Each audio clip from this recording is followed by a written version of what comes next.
Bonjour tout le monde, c'est Margot, j'espère que vous allez bien. Perso, moi ça va. Du coup, aujourd'hui on se retrouve pour un nouvel épisode et aujourd'hui je suis de retour pour vous parler du drama coréen qui s'appelle Trigger, qui est au moment où j'enregistre le tout dernier drama spécial Netflix. Là, vous me voyez arriver, vous me connaissez, vous savez que j'ai un historique avec la plateforme et là vous devez vous dire « Oh my god, mais qu'est-ce qu'elle va nous dire sur ce drama ?» Pour celles et ceux qui me suivent sur TikTok et Instagram, vous le savez déjà. Mais du coup, là, je suis de retour pour vous faire un petit review sans spoilers.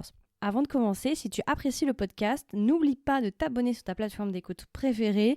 Et si tu as quelques secondes, une note de 5 étoiles sur Spotify ou bien un review sur Apple Podcast aide énormément le podcast à être recommandé à d'autres passionnés de drama. Merci beaucoup à toutes les personnes qui laissent des notes et qui laissent des commentaires. Et maintenant, place à l'épisode. Alors du coup, c'est un drama qui date de 2025, de 10 épisodes. Et du coup, en fait, moi, ce qui m'a vraiment motivée pour ce drama, c'est le casting. Donc je vais directement enchaîner sur le casting. Bon, ma motivation principale, on va pas se mentir, hein. Kim Nam-gil, forcément, si Daddy est là, je suis là. Kim Nam-gil, mais qui que quoi donc? Que dire en fait? L'homme, mais non, mais attendez, allez voir c'est en fait la beauté de l'homme. Non, franchement, he's giving Daddy vibes. Vous voyez à ma voix l'excitation ou pas? Vous la sentez ou pas? Parce que moi, je la sens en fait, là, je sens mon adrénaline qui monte. Je mangeais du Toblerone chocolat blanc juste avant et mon toxu, du coup, est en train de skyrocket? Peut-être, mais en tout cas, ce que je peux vous dire, c'est que vraiment, quand Kim Nam-gil est là, je suis là. Et du coup, il va nous jouer le rôle de Lido. Si vous ne connaissez pas Kim Nam-gil, un de ses rôles les plus connus, c'était dans Fairy Priest, saison 1 et saison 2. Island, je vous recommande à 4000% les dramas Island. Mais en fait, c'est un drama surnaturel de malade mental. Bref, allez voir Island si vous ne l'avez pas encore vu. Il y a 2 saisons, c'est notre acteur principal. Et notre second acteur principal, c'est Kim Yong-kwang. Un de ses rôles, il n'y a pas longtemps, qui a vraiment explosé, c'était Somebody, spécial Netflix. Ouais, là vous devez vous dire, putain, le mélange quoi, on mélange entre Through the Darkness et Somebody, oui, voilà, c'est ça. Il avait joué aussi dans Tell Me It's Love, et il y a pas longtemps il en avait fait un autre, et il est assez connu, il a fait beaucoup de dramas. Ça c'est notre duo principal. Après il y a plein d'autres acteurs, mais ça c'est vraiment notre duo principal, le plus important, mais vous allez reconnaître plein d'autres acteurs. Alors du coup rapidement de quoi parle Trigger pour celles et ceux qui ne connaîtraient pas l'histoire. Trigger en fait ça parle de notre personnage principal qui s'appelle Ido. Ido on nous explique que c'est un retraité de l'armée qui actuellement occupe un poste en fait de policier. Et au début du drama ce qui va se passer c'est qu'en fait on va apprendre que une série d'attentats vont avoir lieu en Corée du Sud et en fait ces séries d'attentats là ont un point commun. Toutes ces personnes en fait ont été armées. Toute l'histoire un petit peu de Trigger, en fait, ce serait de transposer ce qui se passe actuellement aux États-Unis en Corée du Sud. Qu'est-ce qui se passerait si la population coréenne recevait dans des colis des armes ainsi que des munitions? Tout le début du drama, en fait, on va traiter de plusieurs personnes, plusieurs attentats qui vont avoir lieu avec des personnes qui ont été mystérieusement armées. On ne sait pas d'où viennent les armes ni les munitions. Et du coup, notre personnage Ido, lui, il va tomber en fait sur deux de ces affaires-là et il va se rendre compte qu'il y a un lien. Et à partir de là, justement, il va y avoir une série d'événements, les choses vont s'accélérer et Lido va tout faire en fait pour découvrir ce qui se passe, essayer d'arrêter cet engrenage-là parce que ça ne fait que de s'accélérer. Lorsque justement Lido va être sur le point d'interpeller justement des terroristes dans l'histoire au début du drama, il va rencontrer le chemin d'un autre personnage qui s'appelle Moonbaek, qui lui aussi en fait aurait reçu un colis, mais juste avec des munitions. Et à partir de là, j'ai pas trop en dire plus, mais ces deux personnages-là vont s'allier pour essayer justement d'attraper un de nos premiers terroristes ou criminels au début du drama. Voilà, je ne vais pas en dire trop, je vais vous laisser regarder l'histoire, mais c'est vraiment qu'est-ce qui se passerait dans une société comme la Corée du Sud où il y a énormément de pression, où le taux de suicide est le plus élevé de l'OCDE par l'OCDE, ça a été relevé. Qu'est-ce qui se passerait si tout le monde, des personnes lambda, des personnes âgées, des enfants, tout le monde recevait des armes?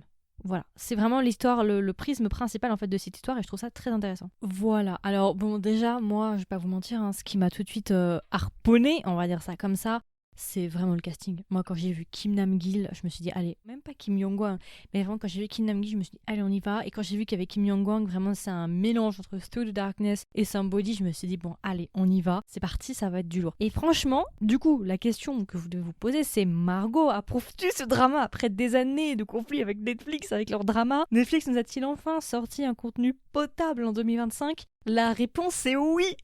Mais attention, il y a une réserve. Pour moi, c'est un drama, franchement, j'ai passé quand même un bon moment. C'est pas du tout un drama que je regrette d'avoir vu. Surtout pour le casting. En fait, c'est un drama que j'ai quand même pas mal apprécié. J'ai beaucoup aimé les 4-5 premiers épisodes. J'étais vraiment à fond. Même, allez, les 6 premiers, on va dire. Mais par contre, j'avoue que par la suite, j'ai un petit peu décroché. Je trouve que le drama est quand même assez solide et quand même assez bien écrit. Et ça s'explique pourquoi. Parce qu'en fait, le réalisateur et scénariste de Trigger, c'est le même que Midnight. Je sais pas si vous connaissez ce film. Vous savez, c'est avec Wee Ha-jun, ça part d'une jeune femme sourde qui va se faire prendre en grippe par un serial killer dans Séoul. Et elle va se faire pourchasser toute la nuit et son but, ça va être de survivre. Je sais pas si vous avez vu ce film. C'est une pépite. Je vous le conseille à 200% si vous ne l'avez pas vu. Un gros banger celui-là. Donc c'est vrai que quand j'ai vu ça, je me suis dit bon, ok, gage de qualité, il y a Kim Nam-gil. Ça va être difficile de faire couler le navire, même si Netflix en est clairement capable. Mais franchement, j'ai quand même beaucoup aimé le film. Je trouve que ça...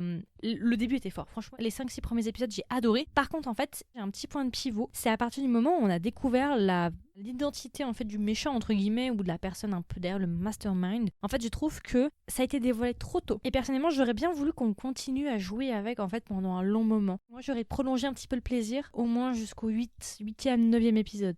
Tu vois. En fait, je constate que c'est à partir du moment à peu près où on connaît l'identité que j'ai commencé à décrocher doucement mon attention, c'est un petit peu perdu. Je trouve que vers la fin, voilà, j'ai décroché. Je trouve que ça perd en intérêt un petit peu vers la fin, mais ça va. Je trouve que quand même ça reste un bon drama, la production est très bonne, le casting est bon. Je trouve qu'on ne s'ennuie pas. Si par contre à partir du 7e, t'as vraiment des épisodes où il se passe rien. Je sais qu'il y a un épisode vraiment qui fait vide. C'est vraiment que des dialogues presque pendant 45 minutes. Alors une force aussi que je constate, c'est que là en fait les épisodes étaient assez courts. Contrairement à ce que Netflix nous fait parfois avec des bails de 1h20 ou des trucs comme ça. Le nombre d'épisodes par drama a tendance à se raccourcir ces dernières années. En revanche, la longueur des épisodes se rallonge. On part maintenant sur des 1h15, 1h20. Là ça va, je trouve que c'est resté assez correct. On est sur la barre des 1h, pas plus. Donc en règle générale, franchement, non, c'était une bonne surprise. J'étais grave à fond les premiers épisodes. J'étais en mode putain, mais c'est incroyable et tout, vas-y, banger et tout. C'est un bon drama. Ça va pas être un coup de cœur de ma life. Et en fait, je trouve que c'est dommage parce qu'il y avait un potentiel sur la bromance plus particulièrement. On aurait pu nous construire une bromance, je pense, clairement. Il y avait quelque chose à faire. Et ça n'a pas été exploité et je trouve ça dommage. On devrait avoir une saison 2, en tout cas, on nous laisse entendre qu'il y en aurait une. La porte n'est pas fermée, elle est entrouverte. Donc ça, c'est à voir. Ça va dépendre des stats, je pense. Netflix va regarder les stats si ça a bien fonctionné. Le drama a bien fonctionné, donc je pense qu'ils feront une suite. La question, c'est est-ce qu'ils pourront avoir tous les acteurs au même moment pour enregistrer? Ça, c'est encore un autre problème. C'est dommage. Moi, je pense que c'était bien, mais on aurait pu faire mieux. Franchement, on aurait pu faire mieux, surtout de la part de Netflix quand je les connaissais à leur prime 2021 et avant. Mais compte tenu de l'historique de ces 3-4 dernières années, franchement on est pas mal. Je vais être honnête avec vous, on est très très bon par rapport au stade de Netflix. Enfin moi en tout cas par rapport à mon historique avec Netflix. Ça fait longtemps que j'avais pas eu un bon projet, mais un projet sérieux quoi, un projet qui tient la route, qui est bien écrit, où le script ça suit. Le script est un petit peu fragile mais ça va, franchement ça va. Surtout cette année on sait très bien que la qualité ne fait que de baisser niveau K-drama ces derniers temps. Donc non, en règle générale franchement bonne surprise. Alors du coup si je devais le recommander à un ami ou une amie, qu'est-ce que je lui dirais et est-ce que même je lui recommanderais? Moi je le recommande, franchement si vous aimez Kim Nam-gil, allez-y parce que franchement Kim Nam-gil en retraité de l'armée, badass avec des armes, que demande le peuple en fait, le monsieur est beau, le monsieur est charismatique, non mais vraiment mais... Bon bref, faut que je me calme, mais non je le recommande, franchement si vous aimez bien les dramas d'action, si vous aimez le casting, allez-y. Et si vous ne faites plus trop confiance à Netflix et vous êtes un petit peu désillusionné par rapport à Netflix, celui-là je pense que vous pouvez quand même vous tenter, mais gardez en tête que vers la fin, peut-être vous allez peut-être un peu décrocher. En tout cas moi c'est ce qui m'est arrivé. Et du coup, si je devais lui donner une note sur 20, combien est-ce que je lui mettrais? Je lui mettrais un petit 15. Franchement, voilà. C'est la première fois depuis très longtemps que je dis je n'ai pas perdu mon temps en parlant d'un projet Netflix. Donc non, franchement, comme quoi, vous voyez, il y a de l'espoir. Et c'est pour ça aussi que je donne toujours ma chance à Netflix. Vous voyez, je critique beaucoup Netflix, mais néanmoins, je donne toujours ma chance. Après, c'est souvent moi qui me fais avoir parce que je gaspille mon temps avec leurs projets. Mais parfois, il faut persévérer, il faut donner sa chance. Là, par exemple, vous voyez, je suis tombée sur un bon lot. Donc voilà, c'est à peu près tout. N'hésitez pas, vous, à me dire du coup, qu'est-ce que vous avez pensé de Trigger? Est-ce que vous l'avez vu? Vous ne l'avez pas vu? Si vous l'avez vu, est-ce que vous l'avez aimé? Vous ne l'avez pas aimé?